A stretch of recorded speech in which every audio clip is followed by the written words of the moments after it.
Can you shoot a podcast better than a multi-millionaire? I listened to the Diary of a CEO podcast hosted by Steven Bartlett and watched some clips of it online. I see that the content is great, but the shooting of it could do with a little help for my personal taste. You can take my insights into your own podcast. Let me know if you agree or disagree. There are 4 main things which I think could be improved. So let's jump in. Number 1, my pet hate is framing. Take a look at this recent video. Here's a shot of Steven as he's talking to his guest. Now, there's a convention in television called looking room. You give a person some space to look towards the guest, so they're not looking out the side of the screen. Done correctly, things just feel right. So, looking at my shot, this is how I would look in a conversational setting. See how there's this wonderful blank space, which I'm looking towards. Feels quite relaxed. You can imagine someone just over there. The way this studio is set out though, the guest shot has these lamps in the background, which the camera team try and frame symmetrically, but that throws out all the looking room. It starts to look a bit awkward. And if we look at some television talk shows, which is where I learnt my skills from, look at Parkinson, see the looking room,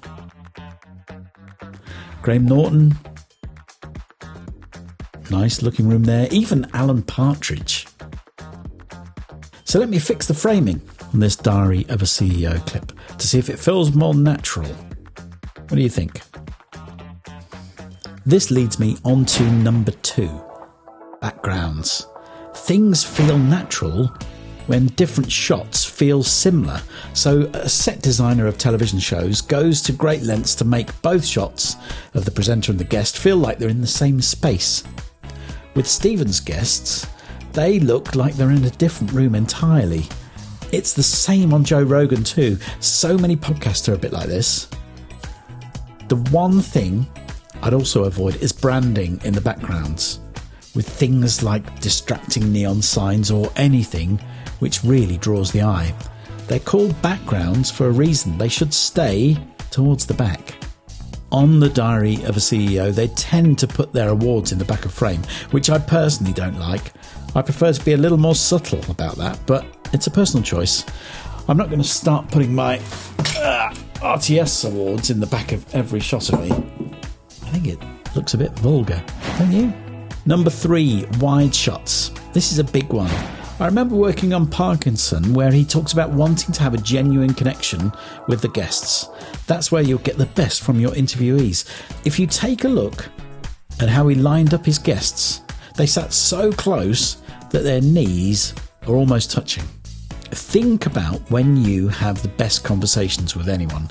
It's rarely when the other person is around 5 feet away on the other side of a large grey table. See how this clip of Louis Theroux, where he gets the best out of his guests, they tend to be really close. Him and Stormzy are on the same couch.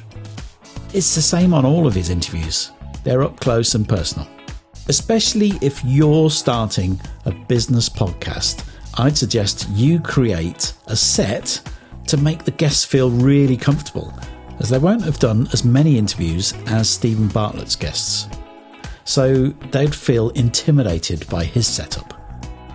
Also, if you open the angle of the chairs so they're angled towards the camera a little, it will feel a little less like a police interrogation.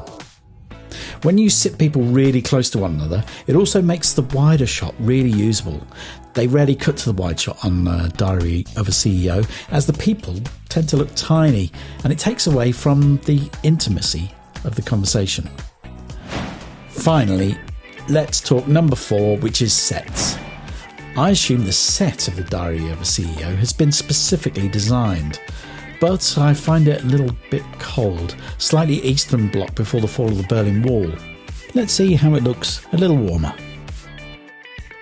What do you think? From the outside, it doesn't feel like a place where you'd enjoy a fun conversation. That's where Steven Bartlett shines, as he can get people to open up, even in this setting, which isn't working in his favour. If I had the money which Steven Bartlett has, I'd invest in a TV set designer as well as a lighting designer to create a new set with warmth. There are other things I do, but I'm not going to bore you with anything else like upstage key lights or other nerdy stuff. That's enough to keep you going and set you on the right track. So follow these tips and you'll be well on the way to creating a successful video podcast of your own. Oh, and if you fancy vlogging from inside your car, you can have a look at this video. And if you have any other questions about creating your own content, then feel free to let me know. See you on the next one.